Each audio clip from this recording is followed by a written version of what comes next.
Soy Álvaro de Bazán y Guzmán, almirante y marqués de Santa Cruz. Nacido en Granada, España, en 1526.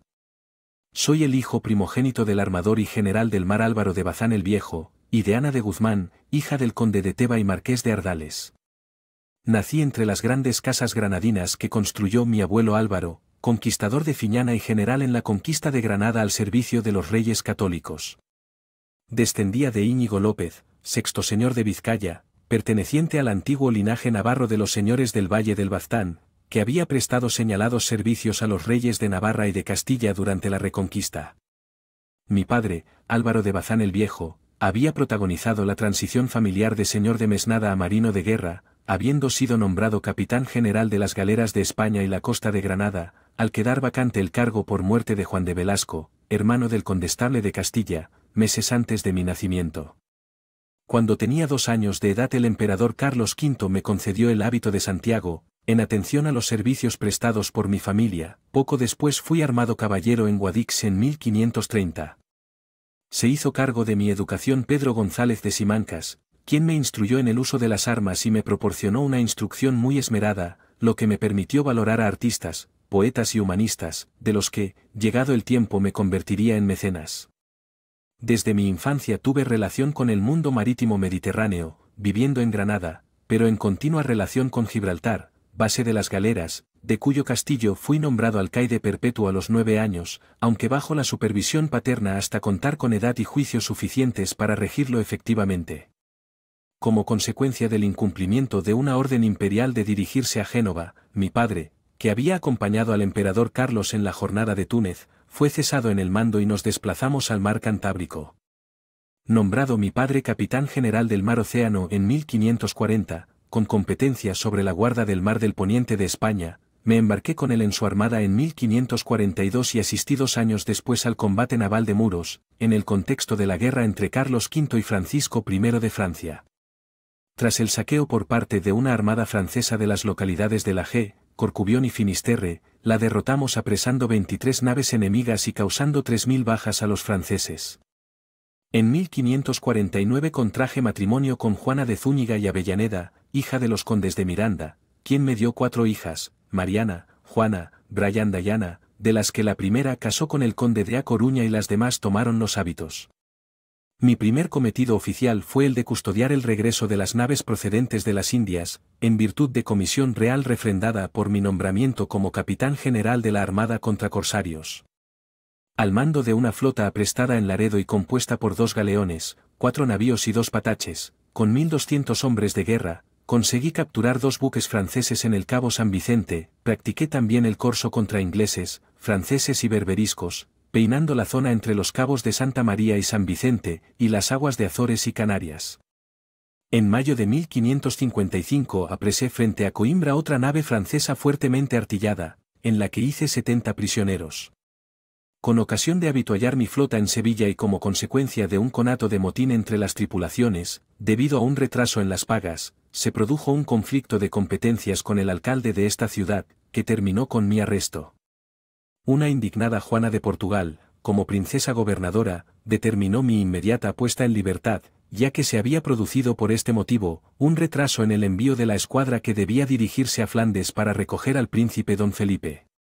Al año siguiente capturé frente a la costa portuguesa, otro buque francés armado con 70 cañones, habiéndome enterado por mis confidentes, que al amparo de una fortaleza en el norte de África, junto al cabo de Aguer, se encontraban 2 grandes naos inglesas de Richard Watts, vendiendo armas. Entré por sorpresa en ese puerto, incendié las carabelas moras que encontré en él, y capturé las naos y con ellas a 200 ingleses. Efectuando mi crucero habitual en espera de las flotas de Indias, apresé también, a la altura del cabo Espichel, una galeaza de Burdeos que incorporé a mi armada. Tras llevar a cabo el cometido de transportar artillería y municiones a Laredo, en 1557, en mi travesía de regreso a Sanlúcar, pude apresar otros 2 navíos franceses y un patache, que también unía mi flota, arrendada al rey, a quien propuse un plan para la fabricación de 20 galeones, un novedoso buque de guerra construido en mi astillero. En 1562, los comerciantes de la Casa de Contratación de Sevilla, se encontraban alarmados ante los éxitos de un corsario turco llamado Ayaya que había situado su base en el peñón de Vélez de la Gomera, amenazando así sus flotas y mercantes. Costeé el armamento de 8 galeras para vigilar el estrecho. Con 5 de ellas di caza a 8 naos corsarias inglesas junto a Gibraltar, de las que obtuve 500 prisioneros y 200 cañones. Con motivo de los aprestos para el socorro de Orán, sumé a mis buques otras 5 galeras en Barcelona y capturé con ellas, a la altura del Cabo de Gata, una galeota berberisca de 19 bancos con rica carga y de la cual liberé a 60 cristianos. Tras una primera tentativa por conquistar ese nido de piratas, pasé a cegar el río Martín de Tetuán con barcazas cargadas de piedra y cal, inutilizando esa base y embotellando varias naves berberiscas. Ante el ataque turco a Malta de 1565, me tocó reforzar los presidios norteafricanos y preparar la jornada del socorro, tomando cañones a bordo en Málaga y soldados y suministros en Cartagena, Barcelona, Palamos, Génova y Civitavecchia. Incorporé en estos 2 últimos puertos mis 8 galeras de la Guarda del Estrecho, las de este señorío y las del Papa. En Mesina nos juntamos a las del jefe de la expedición, García de Toledo, capitán general de la mar y virrey de Sicilia. Convocado el Consejo de Guerra, la opinión mayoritaria de los generales de mar fue la de no dirigirse a la Malta, dada la enorme superioridad turca en unidades navales. El Consejo de los Pilotos también fue contrario, pero Toledo optó por adoptar el osado plan que yo mismo le presenté, reducir la escuadra a unas 60 de las mejores galeras, armarlas y guarnecerlas con todo lo mejor de las demás, embarcando 150 soldados de infantería de marina en cada una, para realizar una operación anfibia, lo que supondría 9.000 hombres de desembarco, con los que atravesar rápidamente el canal desde la isla de Gozo. De esta forma, podrían darse 2 casos, o bien nuestra escuadra pasaba sin encontrarse con la enemiga, y entonces podríamos desembarcar antes de que pudieran impedírnoslo, o bien nos encontraríamos con una de las divisiones de guardia otomanas, que en ningún caso excedería de 50 o 60 galeras, pudiéndose enfrentar el combate con bastante garantía de éxito. El primero de los supuestos se produjo, y al amanecer del día 7, nuestra fuerza desembarcó en poco más de hora y media en el puerto de Marsa Musqueto, provocando el pánico y la retirada de los asediadores. A mi regreso a España, contraje matrimonio por segunda vez, con María Manuel de Benavides, hija del conde de Santisteban, de la que tuve 6 hijos, Álvaro, Francisco, Pedro, Ana, Isabel y María. Tras ser nombrado capitán general de las galeras de Nápoles y con motivo de la sublevación de los moriscos, recibí la orden de salvaguardar las costas italianas de cualquier ataque, al mando de una agrupación formada por mis 12 galeras napolitanas y 10 sicilianas. Consciente de todos mis méritos acumulados, calidad de mi persona y casa, el rey me concedió el título de Marqués de Santa Cruz en 1569.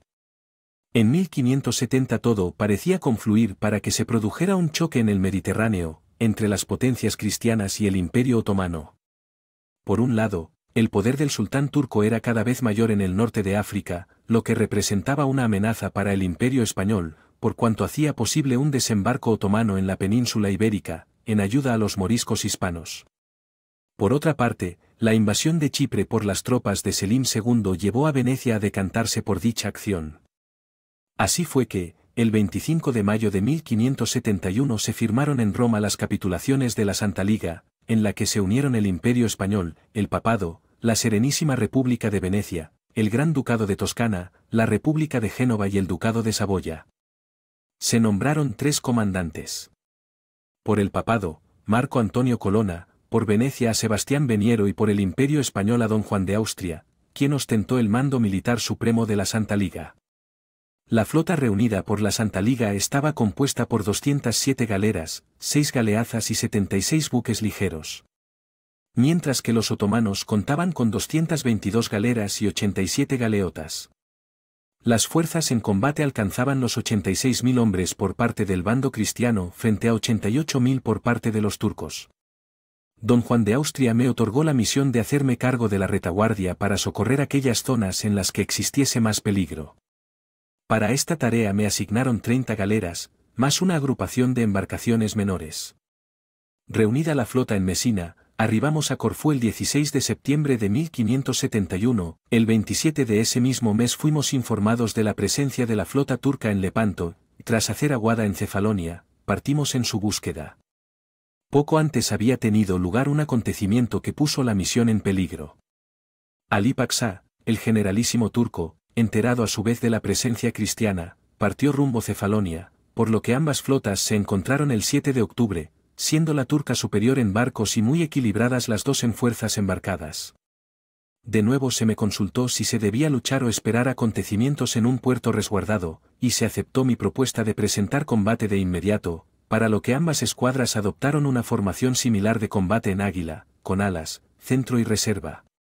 Del lado de la Liga Santa, formaban el cuerno izquierdo los venecianos, los españoles, con Juan de Austria el centro, Juan Andrea Doria el cuerno derecho, y finalmente la reserva, a mi mando y al de Cardona. Iniciado el combate, Agostino Barbarigo, quien se encontraba al mando del ala izquierda cristiana, se separó de la formación, dejando un canal libre por el que la flota otomana pudo amenazar la formación cristiana por el flanco. El ala otomana comandada por Mohamed Sirocco intentaba envolver a Barbarigo, por lo que decidí enviar 10 galeras bajo el mando de Martín de Padilla, hecho que decidió la situación en el flanco izquierdo, ya que los barcos otomanos quedaron encerrados en una pinza empujados contra la costa. La batalla fue brutal, pero gracias a la presencia de los tercios españoles, el desenlace se decantó hacia nuestro lado, aniquilando casi la totalidad del flanco otomano y poniendo en fuga a los pocos supervivientes. En el centro de la batalla, la galera La Real, nave capitana de Don Juan de Austria, se abalanzó contra la sultana, la nave capitana turca de Ali Paşa. Ambas naves se enzarzaron en un combate cerrado que ocasionó uno de los episodios más sangrientos de la contienda. A pesar de la habilidad y valentía de la élite de jenízaros otomanos, los tercios estaban mejor preparados para este tipo de operaciones.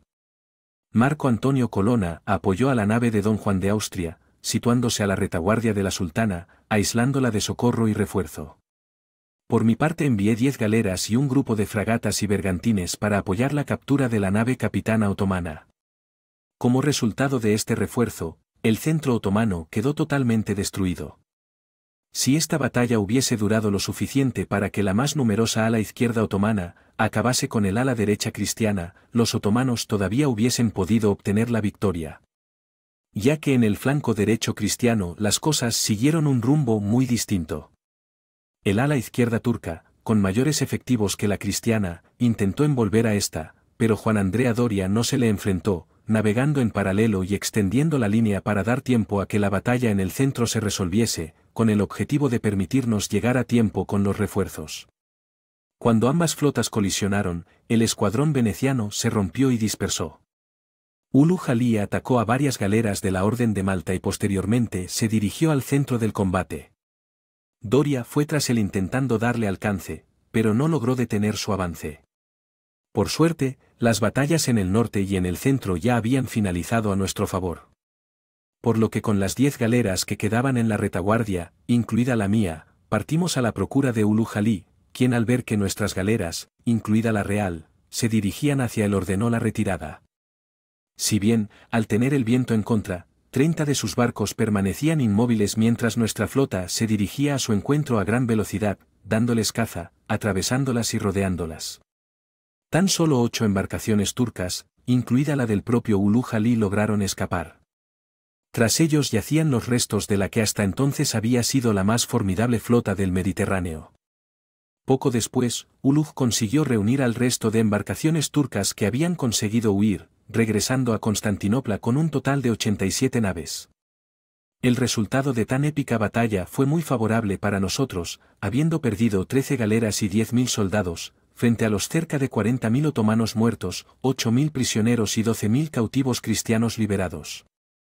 El propio Miguel de Cervantes, con el que compartí armas en Lepanto, me definiría como el rayo de la guerra, padre de los soldados, venturoso y jamás vencido capitán.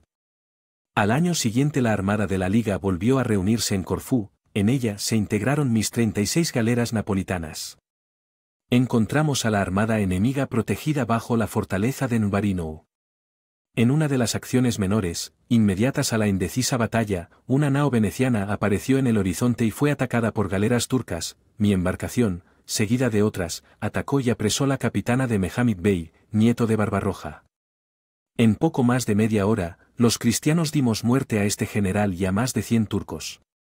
En el verano del año siguiente la escuadra de Juan de Austria se dirigió a Túnez, ya que su rey, vasallo de España, había sido desposeído por los turcos. Tras conquistar la ciudad de La Goleta con 4.000 hombres, tomé y saqueé la ciudad. En junio de 1576 me preparé para realizar una nueva campaña junto con los caballeros de la Orden San Juan. Una vez llegados a Malta, se decidió atacar la isla de Querquenes, en la costa tunecina, con mis 36 galeras y 4 de los sanjuanistas, de donde se sacó un cuantioso botín en ganado y prisioneros. Al regreso de esta campaña, pude hacerme cargo de un nuevo mando como capitán general de las galeras de España, dedicándome con ellas a socorrer Ceuta y Tánger, amenazadas por el rey de Fez.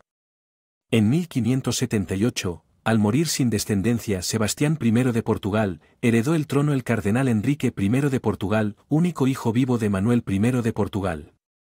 En 1580 don Enrique falleció sin descendencia quedando vacante el trono de Portugal. Es entonces cuando Felipe II vio el momento de completar la unidad de los países ibéricos, quien se creía legitimado por herencia de su madre, Isabel de Portugal y por tanto, nieto de Manuel I de Portugal. A este objetivo se oponían Antonio Prior de Crato, quien se consideraba heredero, y las reinas Catalina de Médicis, regente de Francia, e Isabel I de Inglaterra.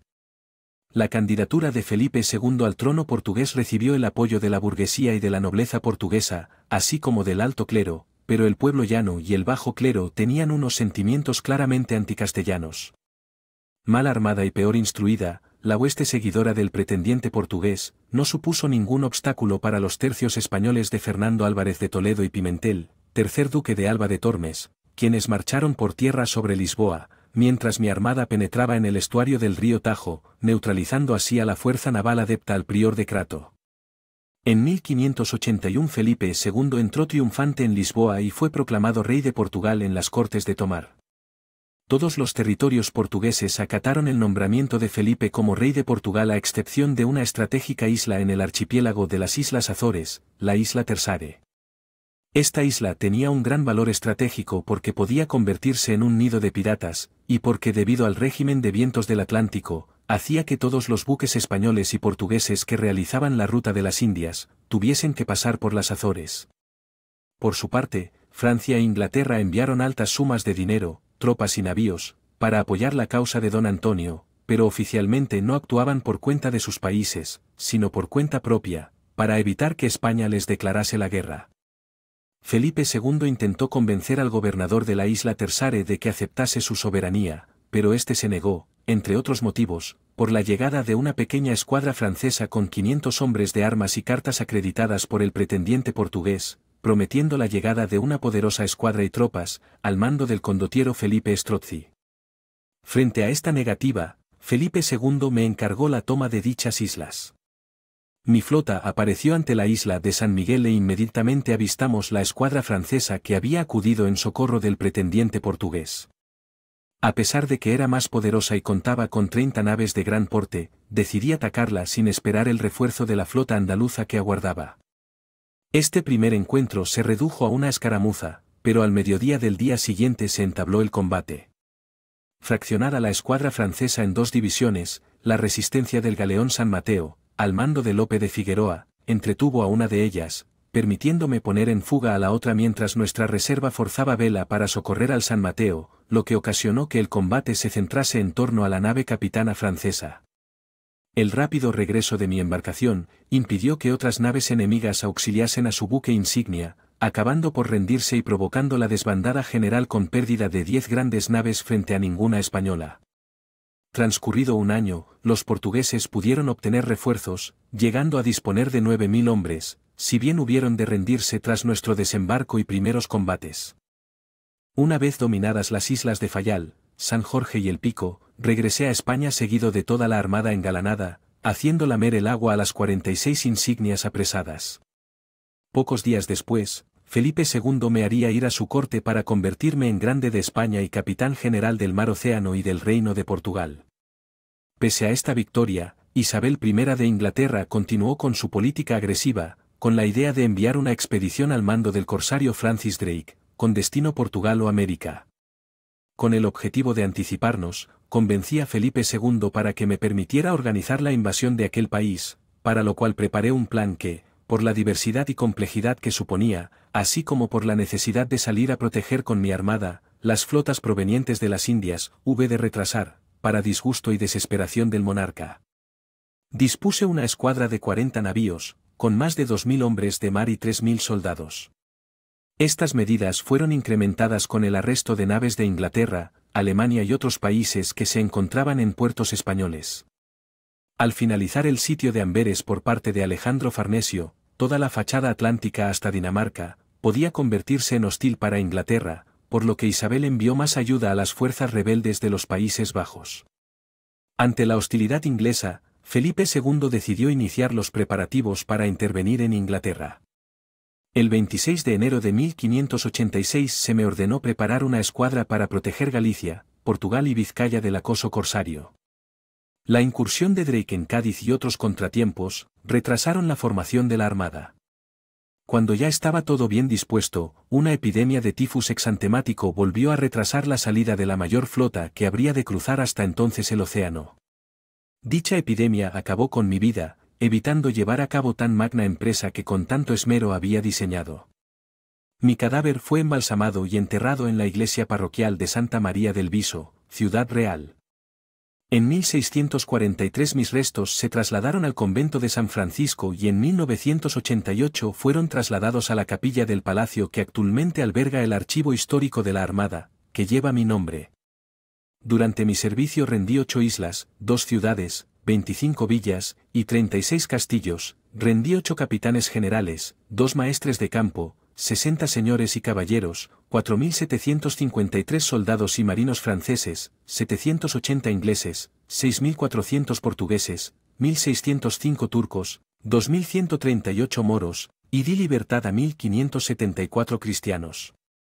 Rendí 44 galeras reales, 21 galeotas, 27 bergantines, 99 navíos de alto bordo, 3 galeones y una galeaza, consiguiendo un total de 1.814 piezas de artillería. Nunca fui derrotado en batalla.